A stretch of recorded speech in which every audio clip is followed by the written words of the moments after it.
পেঁয়াজ ছাড়াও তো কত কি হয়, মিটিমিটি হেসে বলেছিলেন তিনি। সাংবাদিকরা হতভম্ব।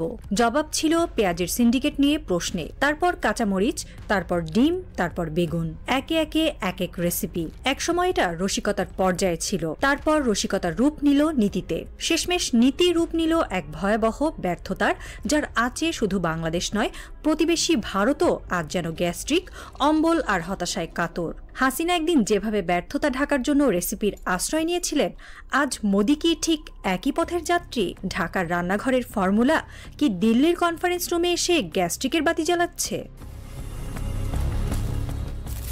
দাম বাড়ল পেঁয়াজের, উত্তরে তিনি বললেন পেঁয়াজ না খেলেও চলে। কাঁচামরিচের দাম হঠাৎ দ্বিগুণ, উত্তর এলো ফ্রিজে রেখে সংরক্ষণ করুন। ডিমের দাম বেড়েছে, উত্তর সেদ্ধ করে রাখুন। বেগুন উধাও, সঙ্গে কুমড়োর বেগুন রেসিপি। মাংসের বাজারে অগ্নিমূল্য, কাঁঠাল দিয়ে কাবাব করুন। এই ছিল এক দেশের সরকার প্রধানের নীতি। ঘূর্ণিঝড়, সাইক্লোন, বৈদেশিক সংকট বা অর্থনীতির অবনতি, সবকিছুর সমাধান ছিল কিচেন লেভেলে। গোটা দেশ তখন বলতো রাষ্ট্রনায়িকা কিচেন শেফ হয়েছেন। পাশাপাশি দাঁড়িয়ে থাকা তোষামোদের মুখ তখন হাস্যোজ্জ্বল প্রশংসায় ভাসিয়ে দিতেন দেশের সবচেয়ে অলৌকিক জ্ঞানদাতাকে। সংবাদ সম্মেলনে যেন তেলের ঝর্ণা বইত।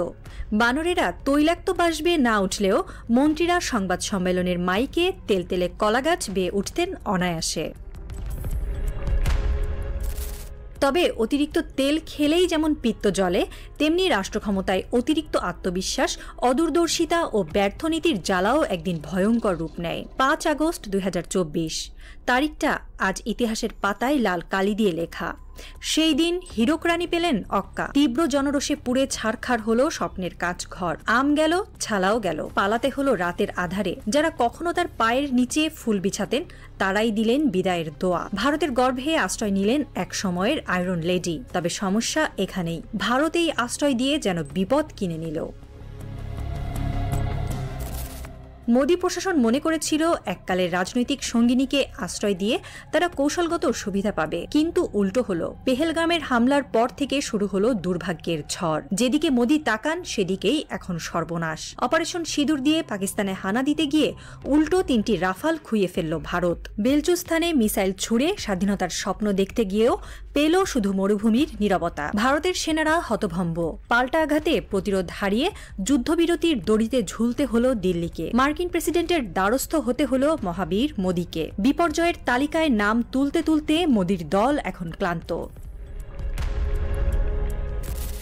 আজ ভারতীয় মিডিয়ায় আলোচনা, মোদি কি হাসিনার পথেই হাঁটছেন? অভ্যুত্থানের আগ মুহূর্তেও হাসিনা নিজেকে অদম্য ভাবতেন। তার মন্ত্রীরা বলতেন উনি জানেন কিভাবে দেশ চালাতে হয়, ঠিক যেমন মোদি নিজেকে মনে করেন অজেয় এক বীর। তার পতনে কি ঘনিয়ে আসছে? মোদি কি হবেন ভারতের ইতিহাসে প্রথম প্রধানমন্ত্রী যার মসনদ পড়ে যাবে ভারতীয় সংস্করণের কোনো ৫ আগস্টে জনগণের বিপ্লবে? দিল্লির এক নির্জন কোণে নিরাপত্তা ঘেরা বাংলোয় এক নারী বসে আছেন। চারপাশে ফ্রিজ ভর্তি কাঁচামরিচ, ডিম সেদ্ধ, পেঁয়াজবিহীন রাঁধুনি মশলা আর কাঁঠাল কাবাবের রেসিপি বই। তার হাতে ধরা চায়ের কাপ কাঁপছে।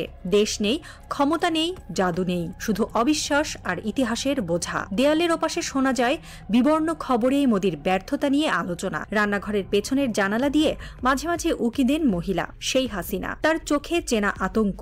এই আতঙ্ক একদিন তিনিও পার করে এসেছেন। এখন যেন মোদির দিকে তাকিয়ে নিজেকেই ফিরে দেখেন। তার হাতের পুরনো রেসিপির বই খুলে দেখেন পেঁয়াজ ছাড়া রান্না, তেল ছাড়া ভাজি, অর্থনীতি ছাড়া উন্নয়ন। আরেকবার পাতায় হাত বুলিয়ে ফেলেন, একটু চুপচাপ। এই রেসিপিগুলো কি দিল্লির জন্যও লেখা হয়েছিল?